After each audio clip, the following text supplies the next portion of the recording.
An accident? No. Choice. I couldn't sleep that night. My side of the bed felt cold. The sheets twisted around my legs as though they wanted to restrain me. The clock showed 2:14 a.m. The rain outside started as a thin drizzle, but soon turned into a steady downpour, a constant tapping on the windowpane. I tried to close my eyes, thinking that if I just forced my breathing to slow, I might drift away. Instead, I opened them again and stared up at the darkness above me. That was the night everything truly began to unravel, or maybe it was the night my mind finally admitted it. I pushed the blankets aside and slid out of bed, doing my best not to wake Elizabeth.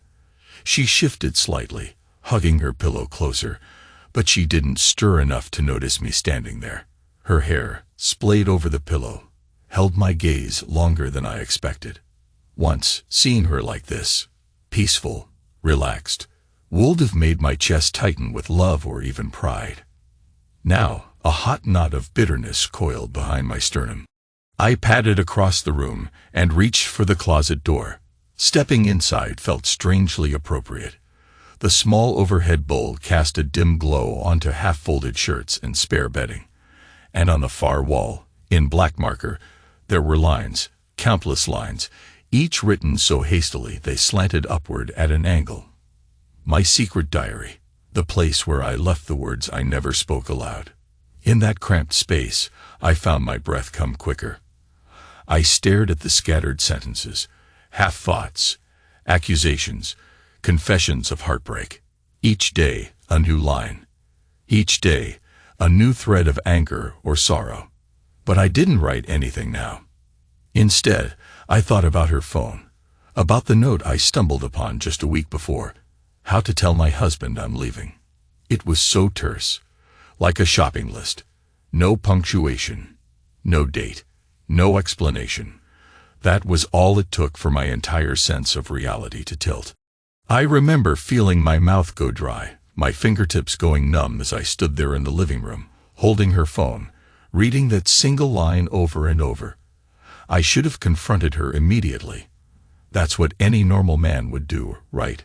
Demand an explanation, shout, break things, leave. But I didn't. Instead, I tucked the phone back in its place, ensured the screen was locked, and said nothing. That night I went to bed pretending everything was normal. Elizabeth was already asleep. She didn't feel me crawling under the sheets with a heart pounding so hard I half expected to wake her with its drumming. And then, the following day, I found the old dictaphone. Ironically, it was a gift from her college years, something she once used to record classes or personal notes for her journalism projects. She kept it in a box of mementos. It still worked, though the battery was nearly dead. I charged it up, left it plugged in, and placed it in the living room cabinet behind some dusty photo albums.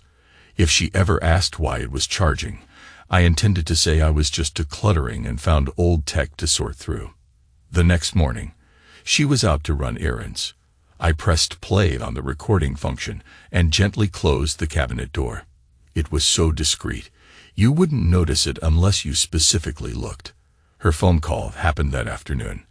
I didn't even have to push her into it.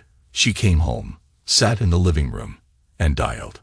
I was in my office upstairs, and I let the tape run. Later, after she left again, I listened. At first, her voice was light, almost carefree. She started with small talk. Someone had messed up coffee orders at the cafe. Some neighbor's dog wouldn't stop barking, typical banter. Then she laughed, a laugh I didn't recognize, sharp, cold. She talked about a plan B, said something about just a suitcase without a handle. She meant me. It was like listening to a stranger describing me as if I were a broken object lying around the house. A piece of outdated luggage too heavy to carry, too precious, or maybe too inconvenient, to toss in the trash. And I found out the other name. Mark Wilson. A man I'd heard about in passing, but never paid much attention to. She told him she was ready to move on, that she just needed the right moment to drop the news. That was how she phrased it, as if it were some marketing strategy. I stared at the wall of the closet while replaying that tape in my mind. Something inside me cracked. A cold, blunt finality. I didn't scream, didn't shout, didn't storm out. Instead, I used my resources. Mark, it turns out, was a once successful entrepreneur with a string of bad decisions behind him, sinking into debt. So I made a few calls, reached out to certain contacts, did my due diligence. I bought out some of his debts, the ones I could track down easily. His business lease, his car payments, even a portion of his mortgage, rolled over into a neat package with my name on it. It felt surreal, putting my signature on those official papers. The financial broker merely asked if I was sure. I told him yes. This was about ownership, not of him, not of Elizabeth, but of the situation. One phone call from me, a single email to the bank, and his life would come crumbling down. He had no idea. Now, every month, he pays me, on time, with a nervous punctuality. That same night, I returned to the closet. I wrote on the wall with a black marker, "It's begun. You can't see it, but you'll feel it." Elizabeth never looks in here, but I imagine she feels something. An unease, a shift in the air. She's asked me more than once lately, "Why are you looking at me like that?" And each time I've remained silent, because her why sounds like a prayer, and I am no longer a god, no longer the one who grants forgiveness or punishment.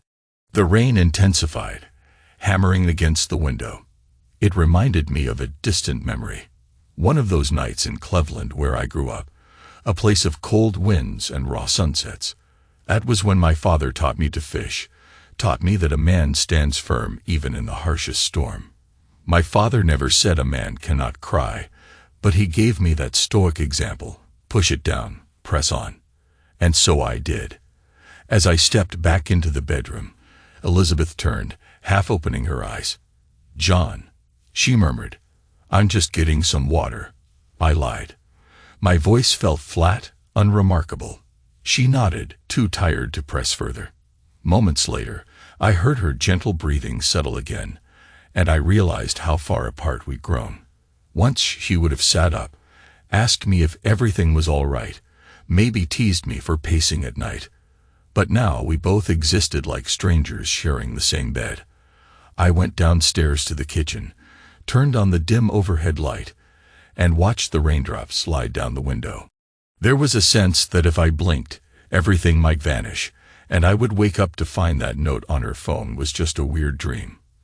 But the reality was too sharp. My phone buzzed on the counter. Some update or spam email. Nothing to do with the overshadowing weight crushing my chest. A memory surfaced. Seeing Liz at the university alumni event several years ago. She had that easy charm, the way she teased me about my tie being crooked. I felt unstoppable then, young enough to believe a good job and a stable plan would keep a marriage afloat forever.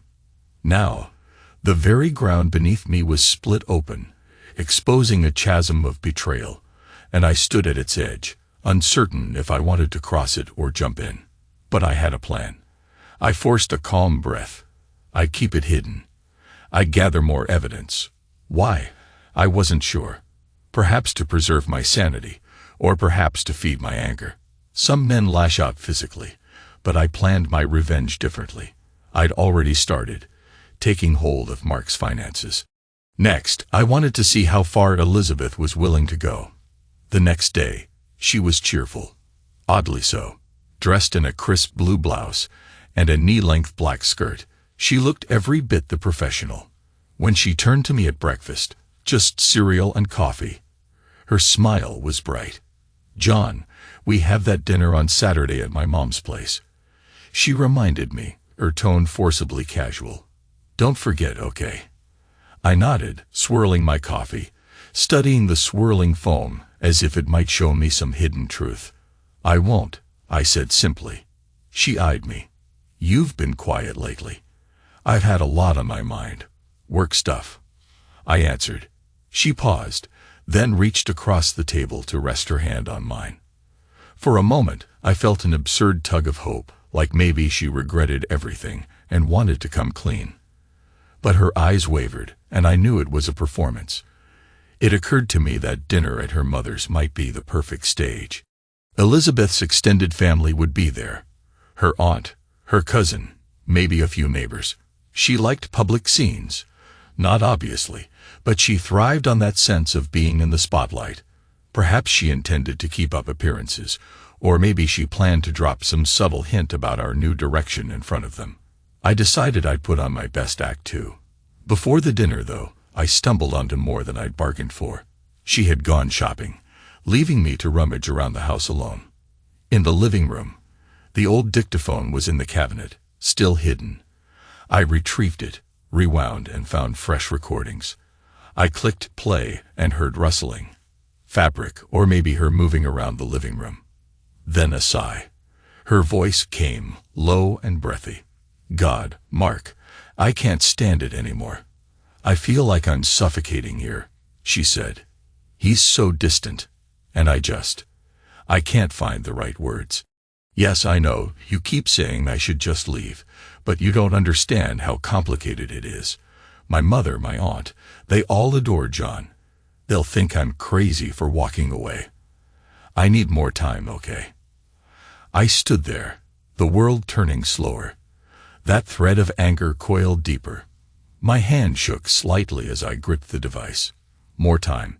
She needed more time. As though she was the one suffering. Then I heard Mark's voice in the background, muffled, but I could make out his husky tone, teasing her, telling her to relax, telling her he'd handle any fallout. He'd protect her. He said it so confidently, so brazenly. My teeth clenched. Next, there was a soft shuffle, a change in the timbre of their breathing. You want me to do what? She whispered. I could almost see her smile through the audio. Then the conversation dipped into an erotic hush, the kind that makes your blood either boil with envy or freeze with shock. She giggled, breath hitching. She teased him about coming over later. The explicit undercurrent in their words turned my stomach. There was nothing overly graphic said, but the tension in their voices was enough. Enough to paint a vivid picture in my mind. The subtle touches, the hungry looks, the way they must have been sharing each other's secrets in the dim corners of some hotel room, or maybe even our own bedroom. When the recording ended, I set the dictaphone down. Everything inside me was too loud. My heart pounded. My breath came in short, heated bursts. I needed to do something, or I'd explode. I grabbed my car keys, stormed outside, ignoring the steady drizzle that had come back. I started the engine and drove. Aimless. I just needed the motion, the hum of the engine to keep me from screaming. I ended up in a nondescript parking lot near a gym where Mark was rumored to train. I didn't see him there, of course. But for some insane reason, I circled the block, half ready to confront him, if he so much as stepped outside. It was an impulse I eventually fought off. This entire plan hinged on me staying composed. Mark was just a piece on a chessboard I now owned. Eventually, I went home, took the dictaphone back to its hiding place, and prepared for the family dinner with the same stoic calm I used in business deals. Saturday arrived with a thick, gray sky threatening to pour at any moment. Elizabeth fussed over her hair in the mirror, checking every angle. I noticed she chose a more revealing dress than usual, soft burgundy fabric that hugged her figure. She looked stunning, no doubt about it. Once, that dress would have tightened my throat with desire. Now, a different knot caught there. Betrayal. We drove to her mother's place in near silence. The roads were slick from earlier rain, water shimmering like silver in the late afternoon. My knuckles widened on the steering wheel as I remembered the recorded phone call. He's so distant, she'd said. I can't stand it. And whose fault was that, Liz? Her mother, Margaret, greeted us at the door, tall, trim for her age, with a keen gaze that could cut through you if she wanted. But she never used it on me. She once told Elizabeth she approved of me wholeheartedly. He's a catch, she joked. Don't let him go. If only she knew. Elizabeth's Aunt Linda and Cousin Joy were already seated in the living room, sipping wine. They welcomed us with warm smiles. Even though I tried to respond in kind, I felt the mask slipping. My jaws were clenched. "John, dear," Margaret said. "You look a bit pale. Are you feeling well?" I forced a short laugh. "Just a busy week at work. I'll be fine." Elizabeth shot me a look that said, "Behave, please." I nodded, playing along. Dinner itself was classic family fare. Roast, mashed potatoes, greens. The small talk circulated as though we were in a typical suburban dream. Linda gushed about a new car her husband bought. Joy talked about her wedding plans with her fiancé. Through it all, Elizabeth kept smiling, playing the gracious wife. Her hand occasionally brushed against mine under the table, a show of unity that only made my insides twist.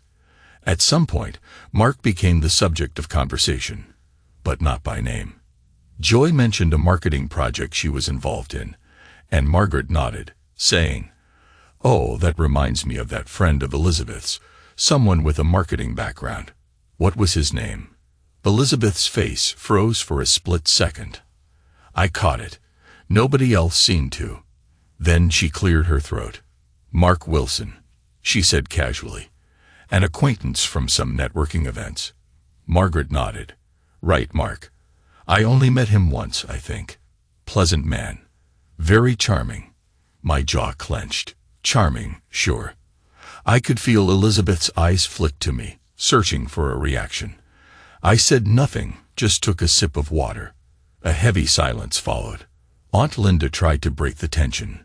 "So, Joy, about your wedding," she began, and conversation shifted. Elizabeth's hand left mine. Her posture straightened, like she was irritated the subject had come up. When dinner ended, we moved to the living room. The sky had finally opened up, and a deluge of rain hammered the windows. Everyone crowded around the coffee table, nibbling on dessert. Elizabeth's mother asked if we could take a family photo. "John, get closer to Elizabeth," Margaret insisted. "You two look so stiff." Elizabeth forced a laugh, leaning in. She smelled of vanilla and faint perfume. The camera flashed. I felt pinned under the artificial light, wishing it could reveal the truth, that this entire display was hollow. Halfway through the dessert, Elizabeth's phone rang. She glanced at it, her expression flickering. I knew who it had to be. She excused herself and stepped outside the living room. I had half a mind to follow, but I stayed put, engaging in small talk with Linda about her recent vacation. When Elizabeth returned, her face was calm, but her eyes unsettled. I decided to strike first. I cleared my throat and said, loud enough for everyone, "So Liz, everything okay with that call?" She shot me a quick glare. "Yes, just a work thing." I pressed on, ignoring her warning. "Not Mark again, I hope." Silence. A faint hush fell. Aunt Linda glanced between us. Margaret's eyebrows rose. Elizabeth put on a bright smile. "It's nothing important, John. We don't need to bore everyone with the details." She tried to move on, but I wasn't done. Some part of me wanted to see her squirm. "Funny you say that. He sure seems to call at odd hours," I said lightly, as though it was just idle observation. Margaret chuckled uncertainly, attempting to ease tension. "Well, you know how business people are. No real concept of personal time." Elizabeth nodded, forcibly. "Exactly. So, can we drop it?" Her tone had a sharp edge to it. Her mother frowned. "Is there something wrong?" Elizabeth turned to me, a silent plea in her eyes. "Don't you dare." Then she smoothed her dress and said, "Let's not get into it now, Mom. Everything's fine." I sipped my coffee slowly, letting the moment stretch. The tension was almost tangible. I watched her family members exchange glances, unsure how to react. This was not the usual dynamic they were used to. Eventually, I gave a small shrug, as if conceding the point, and turned to talk to Joy about her wedding again. The damage was done. The atmosphere had changed. Elizabeth busied herself clearing plates, avoiding eye contact with me. We didn't stay too late after that. By the time we left, the mood was distinctly off. Margaret looked concerned, but I offered her a polite smile and promised we would catch up soon. In the car, Elizabeth snapped the moment we pulled away from the curb. "What the hell was that about?" she demanded, voice crackling with fury. I kept my eyes on the road. What was what about? Don't play innocent, John. Bringing up Mark like that, in front of my mother, my aunt. She exhaled harshly, rummaging for the right words. It was humiliating. A flash of anger sparked in me. Humiliating.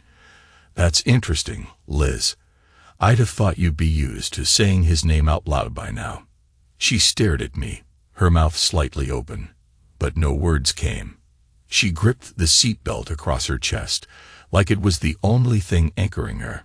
"It's not what you think," she finally muttered, but even she didn't sound convinced. "Oh, I'm sure it's not." My voice turned cold. "But keep in mind, Liz, if you're going to leave me for him, you might want to handle your family more carefully. They might not accept it as easily as you hope." Her eyes widened. I saw tears brimming at the edges, but she held them back with impressive control. "This conversation is over," she said, turning her face to stare out the window. I didn't respond. The car's headlights cut through the night, and rain pelted the roof, a furious staccato. Inside, we were both silent, each stewing in our own roiling thoughts. When we got home, she went upstairs without a word. I stood in the hallway, soaked from the dash to the front door, water dripping onto the tiled floor. My reflection in the mirror near the staircase looked haggard, older, like I'd aged years in just a few weeks. I found no rest that night. I ended up in the closet again, writing a single line on the wall. "She's unraveling." Good. Keep going. I felt the worst kind of triumph, like a man drunk on bitterness. The next day, she avoided me completely, leaving early, returning late. I spent hours in my office, calling around to ensure Mark's financial noose was tight. A single conversation with my broker confirmed that Mark was on the brink of missing a major payment if I decided to call it in. My finger hovered over the phone for a long time. I could end him. Right now. Just a short call, and he'd lose everything. But that would be too quick. Where's the lesson in that for him, or for her? I wanted him to feel it, to keep paying me month after month, believing he might dig himself out. A slow bleed. That night, I confronted Elizabeth in the living room. The TV was on, but she clearly wasn't watching it, just using it as background noise to avoid talking to me. I stepped in front of the screen, forcing her to meet my eyes. She tensed, brushing a strand of hair from her face. "I'm tired, John." "Tired of me, or just tired in general?" I asked. She looked away, jaw tight. "If you're going to start a fight." "I'm not," I said. "I just want to understand how we got here." She rubbed her forehead. "We?" You turned cold, distant, obsessed with your work. She paused, a tremor running through her. I needed something else, something more. And yes, Mark offered it. "Don't look at me like that. I'm not a monster." My pulse hammered. "It's not that you're a monster," I said, my voice low. "It's that you planned it, quietly, while pretending everything was fine. Did you really think I was too stupid or uninterested to notice?" She closed her eyes. "This marriage died a long time ago, John. Neither of us had the courage to admit it. Look at us." I wanted to fling 1,000 accusations at her, to ask if it was also dead when she was moaning Mark's name, if she was proud of how methodical she'd been. But part of me recognized there was truth in her words. Our marriage had become mechanical. Maybe I contributed to that. The difference was, I hadn't planned to discard her like old baggage. She stood up, crossing her arms. "I'm going to bed." I didn't stop her. As she brushed by me, I caught a whiff of that vanilla perfume. It clung to her like a memory of better times. The urge to reach out, to grab her arm, to ask if we could fix it, some insane part of me nearly did. But I let her go. Days passed in tense silence. We'd speak only when necessary, a short discussion about groceries, a reminder about the mortgage payment. Otherwise, we moved through the house like two strangers, each with secrets. Then came the moment. I returned from work early on a Tuesday. She wasn't expecting me until the evening. I stepped inside quietly, noticing her car in the driveway. The house oddly still. My gut twisted, an unexplainable sense of dread or maybe anticipation. I heard voices upstairs, hers and a man's. My breath caught. I could have walked away, returned to the car, and pretended ignorance. But I couldn't do that. Slowly, I climbed the stairs, each step feeling heavier than the last. The bedroom door was slightly ajar, enough for me to see them reflected in the mirror across the room. Elizabeth stood near the bed, her hair messy from Mark's touch. He had one hand on her waist, the other stroking her cheek. Her blouse was unbuttoned halfway, exposing the curve of her collarbone. They didn't see me. They were too caught up in each other. She leaned into him, eyes half closed, a small sigh escaping her lips. The scene was painfully intimate. His fingers traced the side of her neck, sending a shiver through her. My chest tightened to the point I thought I might explode. A red haze of fury blurred my vision. Some men might have barged in, fists flying. But for a moment, I simply froze, a grotesque witness to the final proof of their betrayal. Her soft moan broke my paralysis. My rage flared, and I pushed the door open, letting it slam against the wall. They jerked apart. She gasped, clutching her open blouse. Mark spun around, arms going up defensively. A flicker of recognition, of fear, danced in his eyes.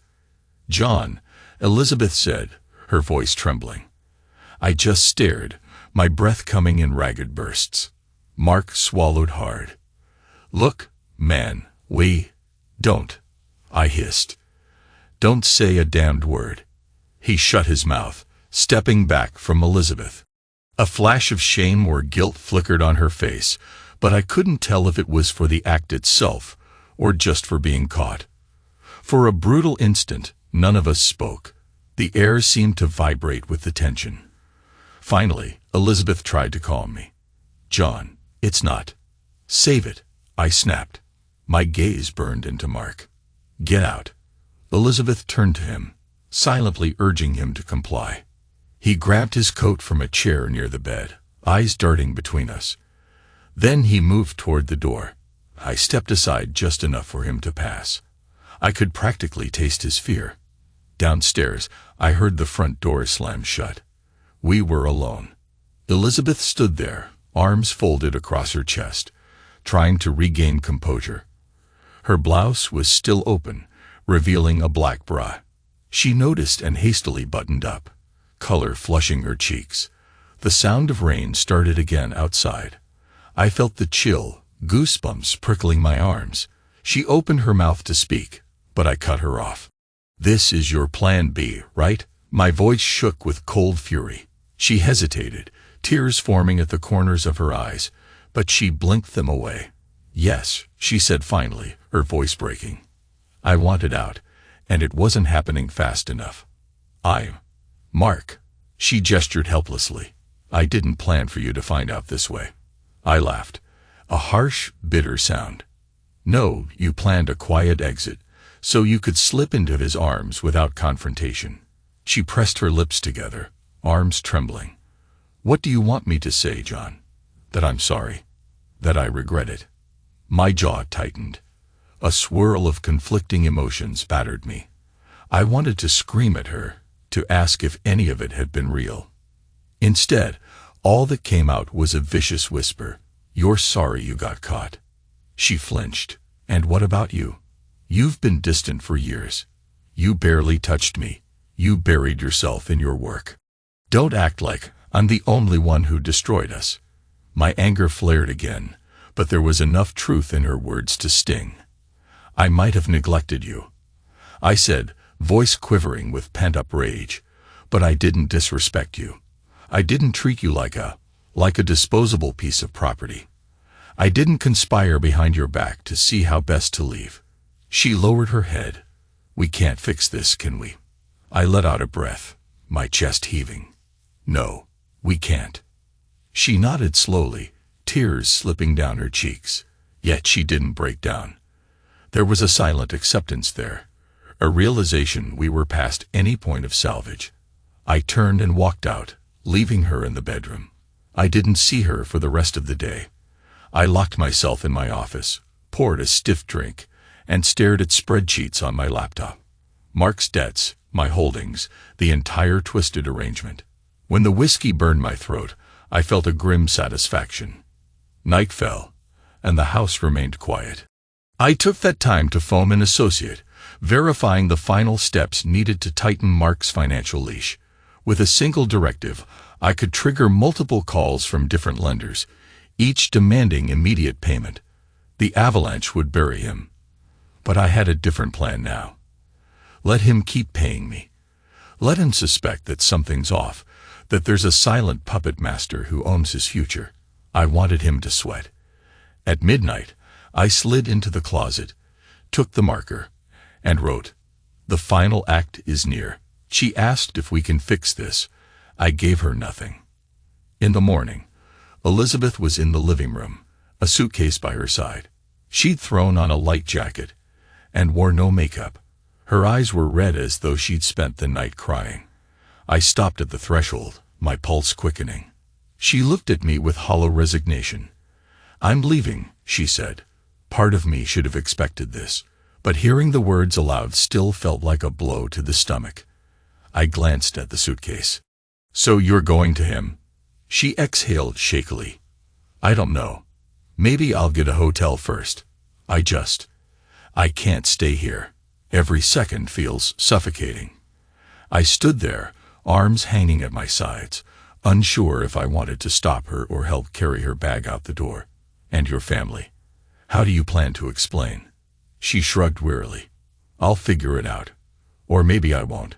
Maybe I'll just vanish for a while." I nodded, pressing my lips together. "So that's it."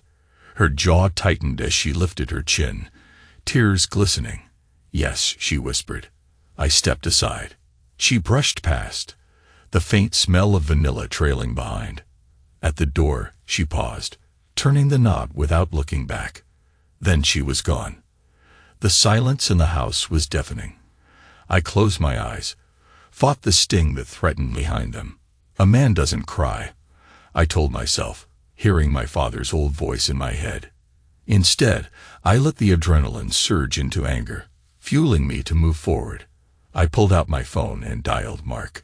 He answered on the third ring, sounding breathless, probably expecting a call from Elizabeth. "Hello," he said, uncertain. I let the silence hang for a beat. Then I said, "Mark Wilson." A pause. "Yes, who is this?" "You know who it is. We need to talk. In person." His breath caught. John. "Listen, I'm sorry, all right. Meet me at Pennycrest Cafe in an hour," I said, ignoring his apology. "Or watch your entire life collapse in a day." He hesitated. "What do you mean?" "You owe me. More than you know. Now be there." I hung up. The Pennycrest Cafe was nearly empty. Rain had kept most folks home. I chose a table in the corner, away from the windows, the overhead light casting a harsh glow on the scuffed tabletop. Mark showed up 10 minutes late, soaked from the rain. He spotted me and approached cautiously, like a man walking into a minefield. I didn't stand. "Sit," I ordered. He complied, shivering slightly. "John, I rested an envelope on the table. Before you say anything, let me show you something." I slid the envelope toward him. "Open it." He picked it up, swallowing hard. Inside were copies of the documents that tied me to his debts, his business lease, his car loan, and a chunk of his mortgage. All in my name. He flipped through the pages, his eyes widening. "What? You? This is impossible," he stammered, voice shaking. I folded my hands calmly. "I'm your creditor now.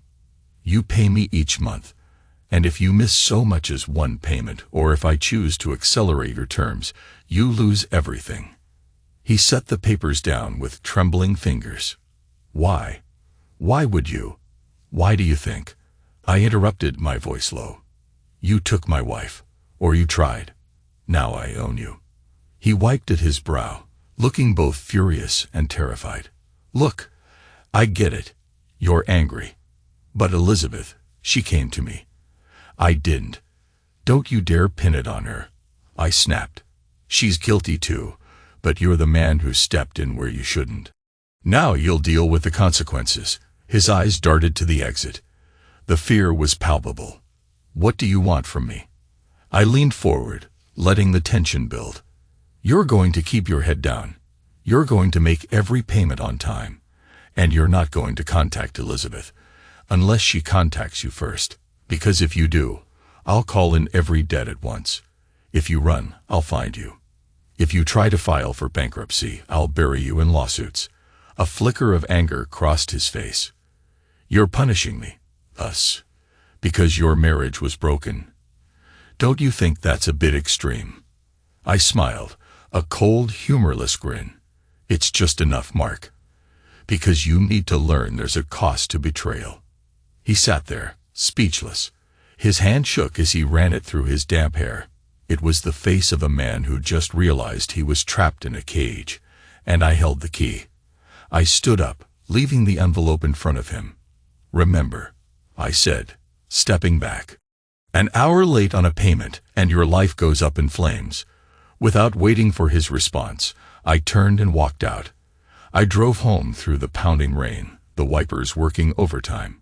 My chest felt constricted, a mixture of triumph and a strange hollowness. I'd gotten my revenge, or at least set it in motion. But the house was empty now, Elizabeth gone, and I found no comfort in the victory. The moment I stepped inside, I noticed the suitcase was gone, and the living room felt different. A single lamp was on, casting a lonely circle of light on the floor. I slipped off my coat, letting water pool at my feet. Then I noticed something on the coffee table, Elizabeth's wedding ring. She must have left it behind. My stomach twisted. Even though I knew she'd effectively ended things, seeing that ring there was like a final blow. I picked it up, turning it over in my fingers. The inscription inside read, "Forever, J&E."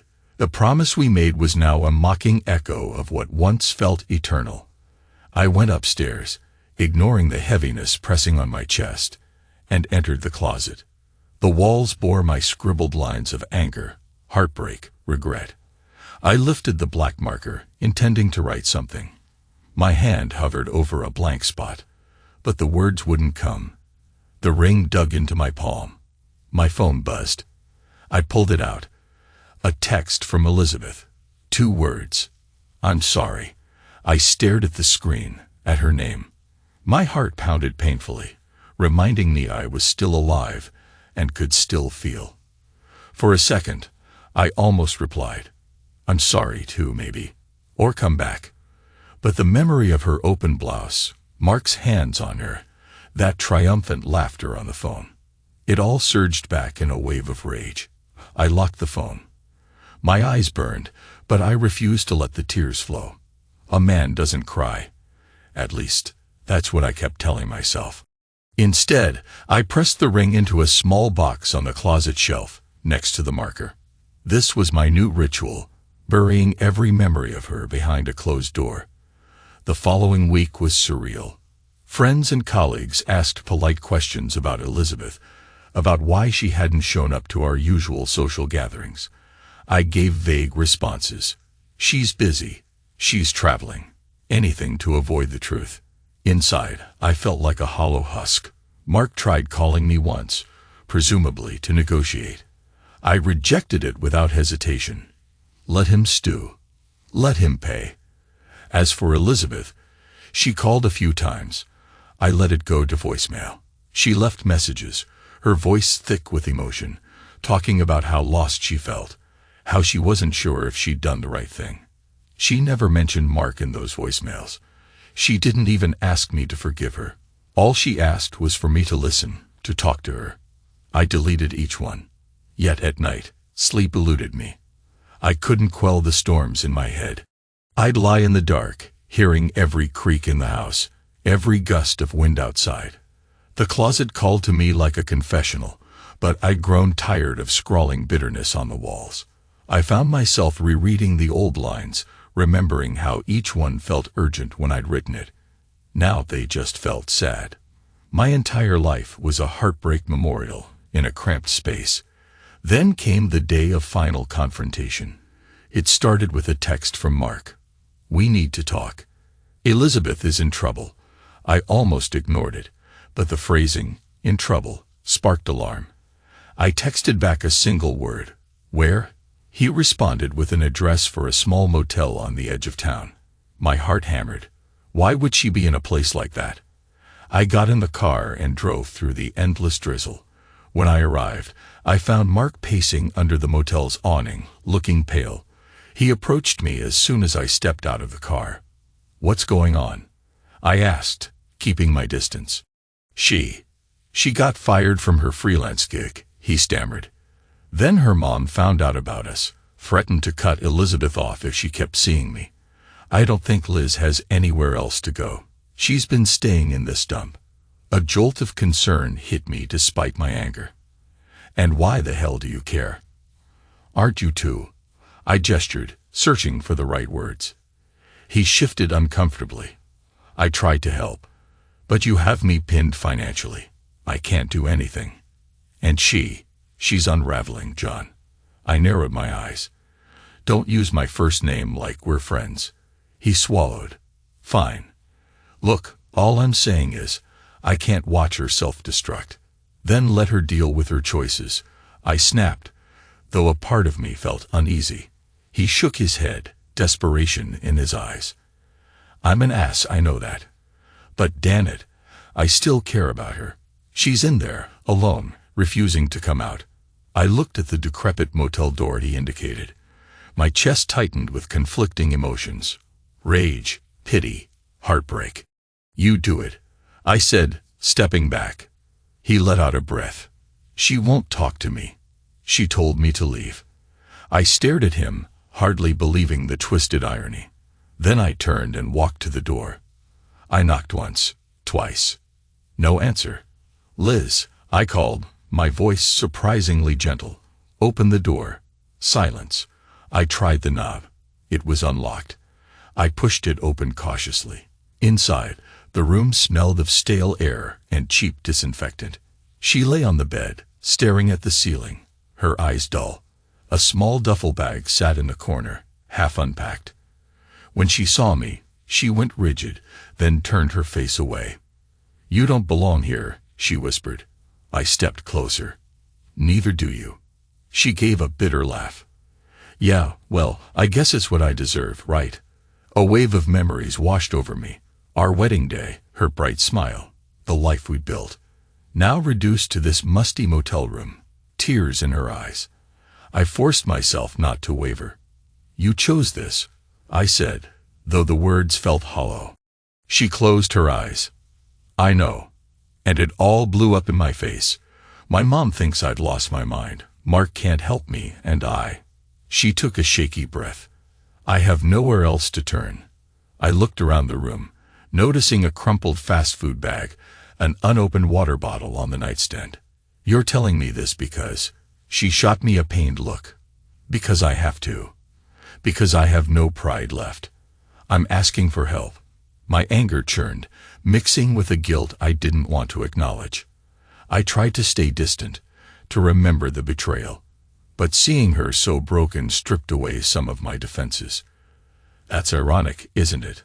I asked softly. "After all you did, you want me to save you." Her voice cracked. "I'm not asking you to save me, John. I'm falling apart. I can't face my family. They hate me for what I did. I can't face my old friends, because they all think I'm a cheating." She broke off. "I burned every bridge, and now I'm here. I can't do it alone." Silence stretched between us. Outside, the rain hammered the roof. I glimpsed Mark hovering by the door, unsure whether to enter. For once, he actually looked remorseful. I turned back to Elizabeth. My mind swirled with confusion, 1,000 questions. Is this real regret, or just desperation? Could we ever fix anything, or is it all too far gone? She propped herself up, tears streaking her face. I know you owe me nothing. I know I threw it all away. But I can't do this. I stayed silent, warring with the swirling chaos in my chest. Then she whispered, "You can leave if you want." I'd understand. I wanted to leave. Every rational thought screamed at me, "You've done enough. Let her crumble. She betrayed you." But the sight of her trembling on that bed, all illusions stripped away, made me hesitate. I moved to the edge of the bed, my heart pounding.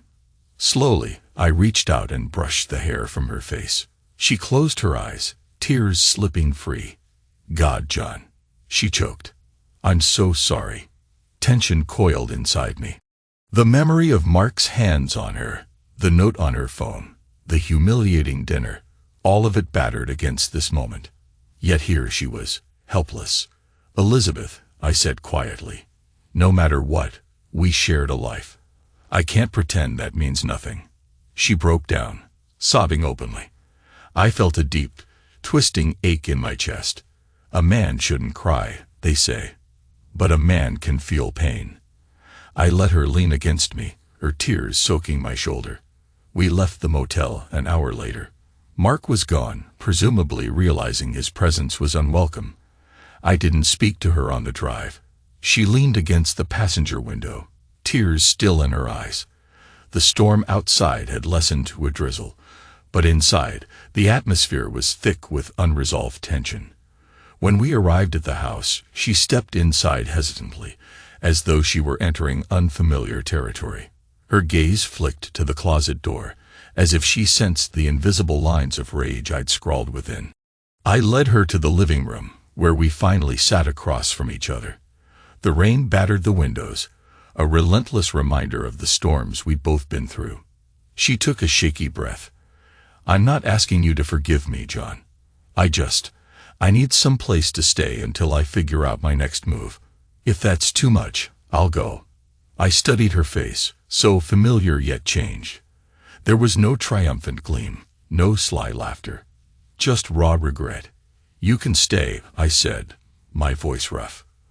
"But I can't promise anything beyond that." She swallowed, nodding. "I understand." Silence again. The tension didn't vanish just because she was here. If anything, it sharpened. We were two broken people in the aftermath of betrayal, forced to share a space. I stood. "You can take the guest room." She flinched, but she nodded. "Right." I turned to go, then paused. "Liz," she glanced up. My voice was low, almost a whisper. "Don't ever bring him here again." She closed her eyes. "I won't." The days that followed blurred into a cautious dance. We avoided deeper topics, going through the motions. She stayed in the guest room, searching for a new job, occasionally stepping out to meet her mother or brother to smooth things over. I suspected she was also meeting Mark, but her demeanor suggested otherwise. She had no spark of secret delight. She seemed more beaten than anything. One night, she knocked on my office door. "Can we talk?" I nodded, bracing myself. She stepped inside, standing awkwardly by the desk. "I want to apologize properly. Not the tearful meltdown from before. Something clearer." I leaned back in my chair, silent. She swallowed. "I was selfish. I thought you didn't love me anymore. Maybe that was partly true. You were distant. But it doesn't justify what I did." Her eyes glistened. "I wanted excitement. I wanted to feel alive again. And Mark, he promised me that." My chest ached with an old, familiar pain. "He's paying for those promises now," I said, voice tight. She nodded slowly. "I found out. I mean, Mark told me you own his debts. That's how I guessed you knew everything. He's terrified." "Good," I snapped. She flinched but continued. "I can't defend him. I won't.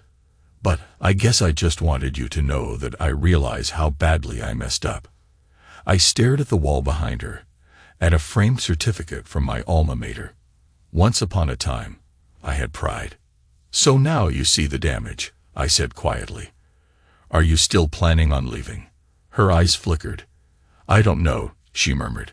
"I'd lost the right to decide, hadn't I?" I frowned. That's not how it works. I'm not forcing you to stay. This isn't a prison. She exhaled, trembling. I know. But it feels like penance, maybe. Staying here, facing what I did. Maybe it's what I deserve. I said nothing. The silence pulsed between us like a living thing. Eventually, she turned to leave, but paused at the door. John. I lifted my gaze. You asked if there was anything left to fix. That first night after you caught us. I know you said no. But if there ever is a chance. She trailed off, tears returning to her eyes. I want to try. For whatever it's worth. My throat tightened. She stared at me for a moment, then left. Weeks stretched into months. The tension eased into a fragile truce. Elizabeth found a new freelance gig, ironically assisting a local firm with marketing. She had good connections, even if her reputation took a hit. Mark continued to pay me without fail. He texted or called occasionally, but only about payment schedules. I never responded with more than a single word or a reminder. I removed the old dictaphone from its hiding place, erased the recordings, and stashed it in the garage. The black marker in the closet remained untouched.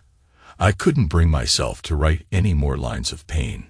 She and I coexisted, day after day. At times, she tried to reach out, to share small talk or memories. Once, she asked if I remembered our honeymoon, how we laughed when a seagull stole her sandwich. I nodded, not sure how to respond. The memory bittersweet. And slowly, something shifted. I wouldn't call it forgiveness, but a kind of acceptance. The nights were still lonely, but the bitterness that fueled me began to wane. My revenge on Mark felt hollow now. He was paying, yes, but it didn't fix the ache in my chest. Then, one late evening, as thunder rolled across the sky, Elizabeth approached me in the living room, hesitation written all over her face. She took a seat next to me on the couch. John, she said softly, eyes glistening. I know there's no going back to the way things were. I kept my gaze on the flickering TV screen, an old Western playing in the background. Probably not. I agreed, my voice hollow. She reached for my hand, surprising me. I didn't pull away. I think I'd like to move out, she said, voice trembling. Not to run away. We both need time and space. There's too many ghosts here. I swallowed, forcing a nod. Yeah. Maybe that's best. She squeezed my hand gently. I'm not asking for a divorce right now. I'm not ready. But I know we can't pretend anymore. A swirl of emotion rose in me. Relief, sadness, a strange sense of closure. All right, I said. We sat there for a long moment, the thunder shaking the windows. Part of me wanted to hold her, to let her cry against me, to see if maybe, somehow, we could salvage this. But the distance between us felt too great. Finally, she leaned forward and pressed a soft, lingering kiss to my cheek. I'm so sorry, she whispered again. Then she stood, and the moment ended. She moved out the following week. This time, she took her ring with her, though she didn't wear it. Our last conversation in the hallway was civil, a shared sadness in our eyes. I don't regret everything, she told me quietly. We had good years, John. I nodded, unable to speak the words forming in my chest. Me neither. Instead, I just helped her carry the last box to her car. When she drove away, the emptiness in the house felt absolute. But I wasn't as hollow as before. I closed the door behind me, noticing how the rain had finally stopped. A sliver of moonlight cut through the clouds. I retreated into the closet one last time. The scrawled lines on the wall seemed like the rage-filled ravings of a stranger. I pressed my palm against them, remembering each emotion that birthed them. Then I took a cloth and paint I'd prepared earlier, and I started covering them up. Stroke by stroke, I erased the words. By the time I finished, dawn was breaking, soft light seeping through the windows. I stepped back, the closet walls now plain white again, as though I'd never poured my anguish onto them. My phone chimed. I checked the notification. Mark's monthly payment had arrived on time, as always. A bitter smile touched my lips. A small consolation prize. I dropped my phone in my pocket and listened to the quiet house. In the stillness, I realized I felt lighter, maybe even ready to breathe again. She was gone. The marriage in ruins. But I'd survived. And I had my own future to face, however uncertain. Whatever came next, it was my choice now. I took a slow, measured breath and stepped out of the closet, closing the door behind me. The thunder had passed. Outside, the birds began to sing. And for the first time in a long while, I didn't feel the urge to hide. The end.